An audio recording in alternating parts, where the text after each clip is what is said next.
नमस्कार, कार्तिकी किचनमध्ये तुमचं स्वागत आहे। तर आजची आपली रेसिपी आहे मालवणी पद्धतीत बनवायची जिरवणी म्हणजेच सोलकढी। सोलकढीसाठी लागणारं साहित्य बघूया आपण। हे बघा, ह्याच्यात 2 ग्लास पाणी मी घेतलं आहे गरम आणि त्याच्यात आगूळ टाकून ठेवलेलं आहे। ह्याच्यात गरम पाण्याचाच वापर करायचा की जेणेकरून त्याचा रस आणि त्याची चव खूप चांगली येते। त्याच्यानंतर हे टोप आणि अशी चाळणी घ्यायची, जो रस आपण काढणार नारळाचा त्याच्यात तो गाळायचा। सोलकढी लागणारे 1 नारळ घेतला आहे, 2-3 मिरच्या घेतल्या आहेत, 8-10 लसणीच्या पाकळ्या घेतल्यात आणि थोडंसं जिरं आणि वरून टाकायला कोथिंबीर। आता हे सगळं आपल्याला मिक्सरमध्ये वाटून घ्यायचं आहे। 3-4 वेळा वाटायचं आहे। त्यांच्या एकदा मी तुम्हाला दाखवते, त्याप्रमाणे तुम्हाला कळेल। मिक्सरच्या भांड्यात मी सगळं टाकलेलं आहे, त्याच्यात थोडंसं पाणी टाकायचं आणि इथे पण कोमट पाण्याचाच वापर करायचा आहे। आता मिक्सर आपण लावून घेऊया।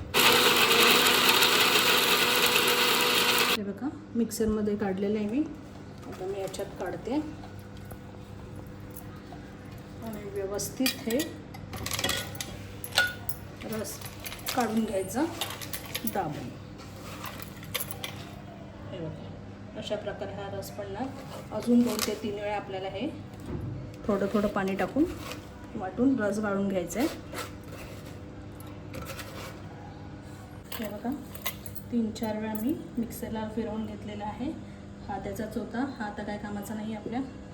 आणि हे नारळाचा रस आहे, तो आता आपण ह्याच्यात टाकून घेऊया।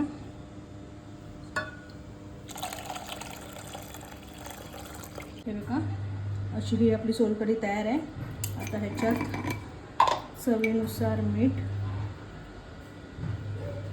आगळामध्ये मीठ असतंच त्याच्यामुळे प्रमाणात तसं घाला। ही कोथिंबीर आणि मस्त अशी आपली सोलकढी तयार झालेली आहे। आमच्याकडे ही नॉनव्हेज आणि उन्हाळ्यात बनते।